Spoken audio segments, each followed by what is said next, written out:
This channel's content is strictly for educational and informational purpose and does not endorse or promote any form of violence, harm, illegal activities, self-injuries and communal disharmony. হিন্দুদের সরকারি চাকরি করতে দেবে না ইউনূস সরকার, এরকম একটা প্রশ্ন ক্রমাগত জোরালো হচ্ছে, কারণ বাংলাদেশের সিভিল সার্ভিস থেকে বাদ দেওয়া হয়েছে হিন্দুদের, এমনকি পুলিশের নিয়োগে হিন্দুদের বা সংখ্যালঘুদের বাদ দেওয়ার আগেই একটা সিদ্ধান্ত নেওয়া হয়েছিল। আমরা এই বিষয় নিয়েও কথা বলবো। সব্যসাচী রয়েছেন আমাদের সঙ্গে টেলিফোন লাইনে। সব্যসাচী, বিসিএস এ নতুন করে আবার তালিকা প্রকাশ হলো, 168 জনের নাম সেখানে বাদ দেওয়া হচ্ছে। খুব স্বাভাবিকভাবেই এই প্রশ্নটা তো আসছেই যে তাহলে কি এবার বাংলাদেশের ক্ষেত্রে সরকারি পদে হিন্দুদের আর দেখতে পাওয়া যাবে না?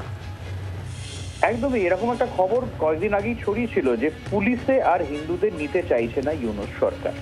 সেই মতো যখন সেই খবর প্রকাশিত হয় তখন বাংলাদেশের তরফ থেকে দারুণ আপত্তি জানানো হয়েছিল যে ভারতের ফেক নিউজ ছড়ানো হচ্ছে। কিন্তু তারপরেই দেখা গেল যেখানে বাংলাদেশের যে আইএএস এর মতন যে পরীক্ষা, বাংলাদেশ সিভিল সার্ভিস, সেই বাংলাদেশ সিভিল সার্ভিস বিসিএস, সেখানেই কিন্তু 168 জনের নাম বাদ দেওয়া হয়েছে গত 15ই অক্টোবর। সেখানে 43তম এই বিসিএস এর একটা লিস্ট বেরিয়েছিল। তারপরে নতুন করে আবার 30 তারিখ অর্থাৎ গতকাল আর একটা লিস্ট বার করা হয়েছে। অথচ পুরনো যে লিস্ট বার হয়েছিল সমস্ত প্রক্রিয়া সম্পূর্ণ হয়েছিল, প্রিলিমিনারি, মেন, ভাইভা সমস্ত কমপ্লিট করার পরে কিন্তু চূড়ান্ত তালিকা সেই জায়গা থেকে বাদ দেওয়া হলো। যখন আমরা কি দেখলাম প্রশাসন ক্যাডার, ওদের ক্যাডার বলে অ্যাডমিনিস্ট্রেটিভ যে ডিপার্টমেন্ট আছে সেক্রেটারি, সেখানে হচ্ছে 26 জনের নাম বাদ হয়েছে, তার মধ্যে 13 জন হিন্দু। বিদেশ মন্ত্রকে 5 জনের মধ্যে 2 জন হিন্দু। কাস্টমসে 3 জনের নাম বাদ দেওয়া হয়েছে, তার মধ্যে 1 জন হিন্দু, অপূর্ব সাহা। পুলিশ 8 জনের মধ্যে 2 জন হিন্দুর নাম বাদ দেওয়া হয়েছে, প্রভাস বিশ্বাস, কেশব দাস। ট্যাক্স সেখানে 7 জনের নাম বাদ হয়েছে, তার মধ্যে 5 জনই হিন্দু।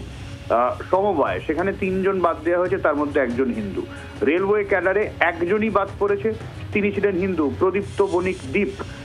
আর ফুড ডিপার্টমেন্টে সেখানে 3 জন বাদ হয়েছে, তার মধ্যে 2 জনই হিন্দু, বিদ্যুৎ কুমার প্রাং এবং শ্যামল মল্লিক। এরপরেও বাংলাদেশ গোটা বিষয়টাকে মিথ্যে বলে দাবি করে কি করে তা বাংলাদেশই জানে।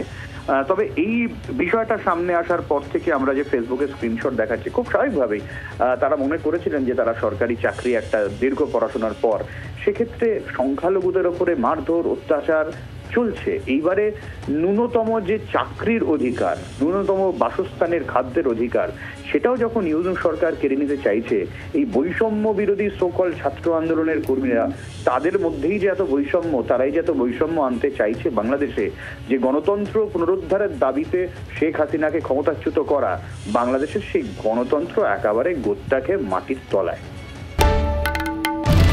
বাংলার আওয়াজ, বাঙালির আবেগ, জি 24 ঘন্টা।